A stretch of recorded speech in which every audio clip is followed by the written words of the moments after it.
একটা গান সেদিন দুজনে দুলেছিল বলে রবীন্দ্রসঙ্গীত গানটা আমি গাইছি। গানটা একটা বিশেষ ব্যাপার হচ্ছে গানটার কতগুলো ইনফরমেশান আছে। গানটা পিলু রাগের উপর তৈরি, তাল হচ্ছে কাহারবা, আর রচনার স্থান হচ্ছে পিলং না কোথা থেকে কোথায় যাওয়ার সময় রবীন্দ্রনাথ এই গানটাকে রেখেছিল, ভুলে গেল, একটু আগে দেখলাম। কারণ হচ্ছে বাংলার সমাজ এখন এত ক্ষিপ্ত হয়ে গেছে, ক্ষিপ্ত হওয়ার কারণ আছে। বাঙালির মানে একে অপরকে তো কেউ আক্রমণ না করে ছাড়ছে না, এবং আক্রমণ করার কারণটা হচ্ছে বাঙালির একই স্বভাব, সেই অলসতার জন্যই বাঙালি খেয়ে ফেললো বাঙালি জাতকে। বাঙালির পাপের আধার হয়ে গেল বাঙালির জাতটা, আর এখন একে অপরকে মারামারি করছে বাঙালি। তা যার জন্য এই সময় এই কিছু একটা পড়াশোনা বা অন্য সাইডের কোনো একটা অন্যরকম একটু কোনো একটা এমন জায়গায় চলে গেছে বাঙালি জাত যে একটু কোনো একটু ডিফারেন্ট কিছু টাইপের কিছু দিলে সে প্রথমে হিংসা করছে কেউ কেউ, আবার কেউ কেউ পুরো ক্ষিপ্ত হয়ে মানে মেরে দেওয়ার মতন উপক্রম হয়ে যাচ্ছে। মানে এতটা মানে মানে মানে খারাপ অবস্থায় বাঙালি জাতি চলে গেছে। তাই যাই হোক, সেইখানে আমি এইসব তথ্য দিলে তো বলে তুমি আবার পাকামো করছো, যে গান করছো আবার পাকামো করছো, এসব বলবে হয়তো অনেকে। ইউটিউবে আমার চ্যানেল শুনলেই তো মনে মনে এটা ভাববে। তা আমি তো আর পাকামো করতে যাচ্ছি না। এটা হচ্ছে একটা যিনি গান করলাম তার ব্যাকগ্রাউন্ডটা বললাম, তো সেটা অনেকে তো ভালোবাসবে, অনেকে সবারই ভালোবাসার কথা। যারা ভালোবাসবে না তার নিশ্চয়ই কোনো সমস্যা আছে বলেই ভালোবাসে না, আর মানসিক সমস্যা আছে বলে, এবং তার সঙ্গে অন্য কোনো সমস্যা থাকবে সেটা আমার কাজে, তাকে আমার এড়িয়ে যাওয়া কাজ না, তার আমার সমস্যার সমাধান করাই কাজ হতে পারে।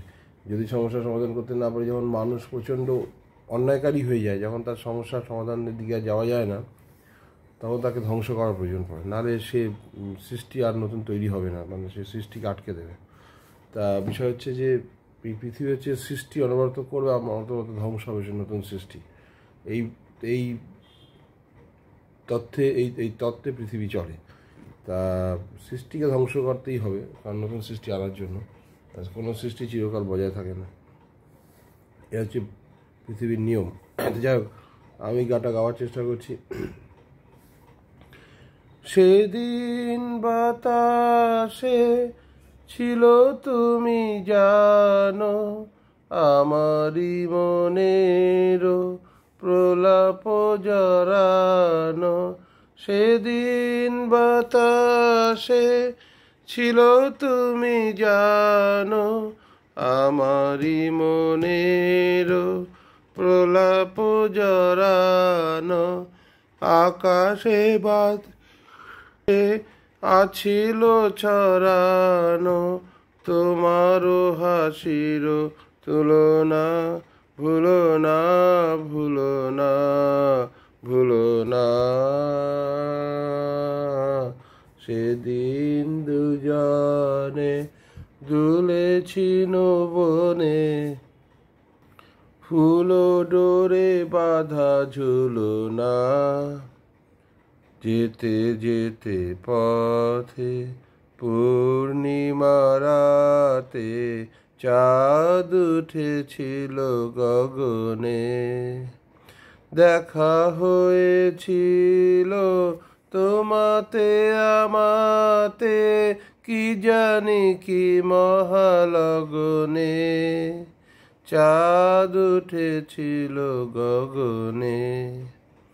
যেতে যেতে পথে পূর্ণিমা রাতে চাঁদ উঠেছিল গগনে। দেখা হয়েছিল তোমাতে আমাতে, কি জানি কি মহালগনে।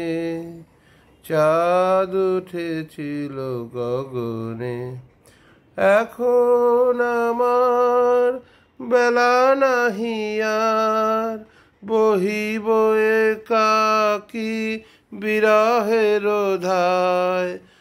এখন আমার বেলা নাহি আর, বহিব একাকী বিরহের ধায়। বাঁধিনু যে রাখি পরাণে তোমার, সে রাখি খুলো না, খুলো না, খুলো না, ভুলো না, ভুলো না।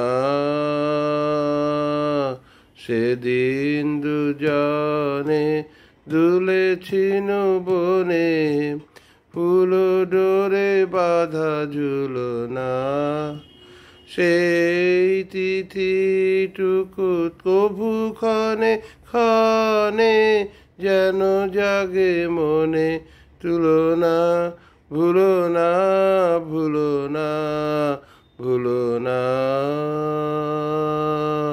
সেদিন দুজনে দুলেছিল বনে, ফুল ডোরে বাঁধা ঝুলনা। ধন্যবাদ। আর আমি যে গানের শুরুতে বললাম সৃষ্টিকে ধ্বংস করার প্রয়োজন পড়ে পৃথিবীর, কী সৃষ্টি বলুন তো? ক্রিয়েশন, ক্রিয়েচার্স, যেটা মানে হচ্ছে যেটা মানে মানুষ প্রাণী এদেরকে ধ্বংস করার প্রয়োজন পড়বে।